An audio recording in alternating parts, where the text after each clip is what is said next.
Ketika sampai di Cijeruk di lokasi kita tadi, ternyata titik jatuh pesawat sudah terkunci, ya sudah ditemukan. Setelah kita di briefing, bergeraklah tuh organ-organ yang ada pada saat itu dari TNI, Polri, Basarnas dan unsur-unsur SAR lainnya. Istirahat 1 malam, gue laporan sama istilahnya sama posko komando gue. Gue besok akan melanjutkan pendakian lewat Cimelati. Ya, malam itu istirahat, besok pagi setelah mengantongi surat tugas, gue bergerak ke Cimelati. Di Cimelati itu gue naik sore, selepas maghrib. Gue bertiga sama rekan ataupun relawan dari Sukabumi. Saat itu mereka gue jadikan anggota Jakarta Rescue. Ya maksudnya kalau ada yang nanya, ini dari unsur mana SAR-nya? Jakarta Rescue. Jadi mereka bisa masuk. Pas maghrib itu kita sampai ke ke villa ya. Villa yang ada di Cimelati itu di perkebunan. Kita isi lagi daftar di situ. Sekitar jam 10 malam kita bergerak naik. Itu sampai pertengahan jalan gue capek John. Nggak kuat lagi gue naik. Ya soalnya kan baru kemarin gue turun nih. Jadi hari itu malam gue istirahat.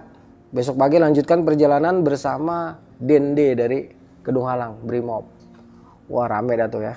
Singkat kata sampai puncak kita di tanggal 11.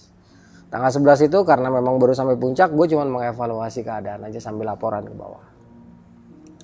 Besoknya lah baru gue turun ke tebing di mana terdapat puing-puing pesawat juga kepingan ataupun serpihan tubuh para korban. Kita nggak lihat kepingan besar akibat hantaman pesawat Sukhoi dengan Gunung Salak. Itu nggak ada kepingan besar. Semua serpihan-serpihan kecil. Bayangin pesawat segitu gedenya tinggal serpihan-serpihan kecil. Kebayang nggak gimana para korban pada saat itu? Dan ternyata, ini mohon maaf untuk keluarga korban, tidak bermaksud mengungkit. Mohon maaf sekali lagi. Kondisinya pun sangat memprihatinkan John. Ini horrible banget. Ya, dimana kita harus memunguti ya, mengumpulkan kepingan-kepingan tubuh dari para korban satu persatu. Dan kita nggak tahu yang mana aja.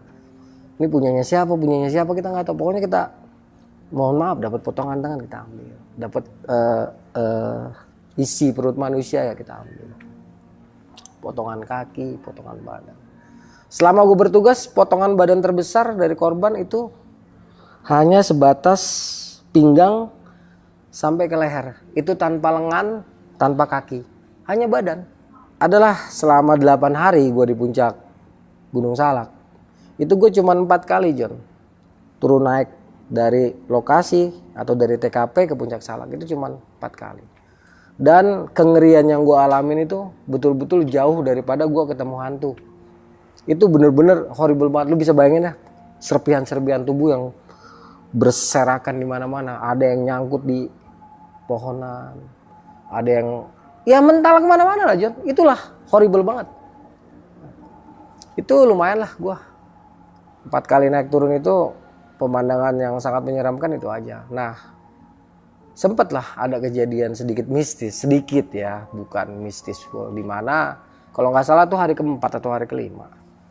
Saat itu gue begadang tuh ya sampai sekitar jam 1 malam lah. Dan agak sepi tuh suasana puncak. Bivak gue itu kan biasanya sama teman-teman dari sini nih, dari Den Bravo ya. Malam itu mereka sore-sore udah pada tidur semua gitu. Memang siangnya kan kita capek. Nah gue agak susah tuh tidur karena kan kita di bivak ya. Itu posisi gue dengan tumpukan serpihan tubuh korban itu cuma sekitar 4 meteran lah, deket banget. Entah kenapa malam itu sekitar jam 2:30 sebelum gue tidur, itu gue mandang ke situ terus John.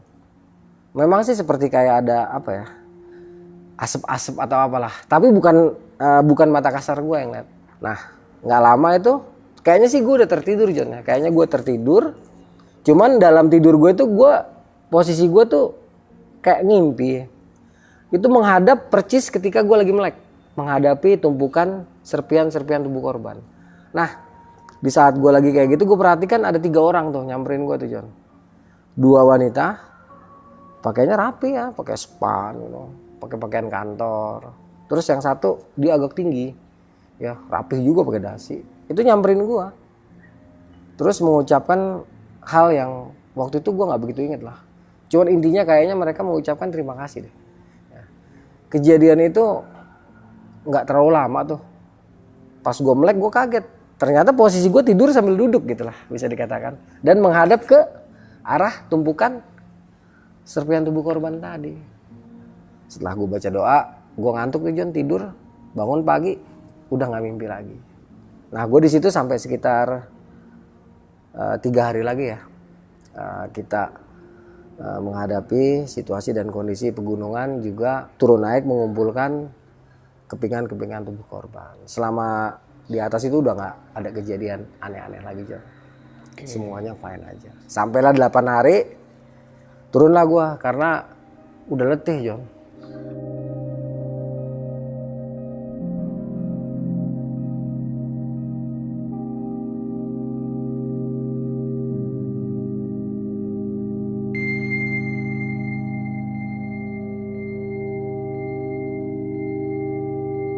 Kang, setelah Kang balik ke rumah nih,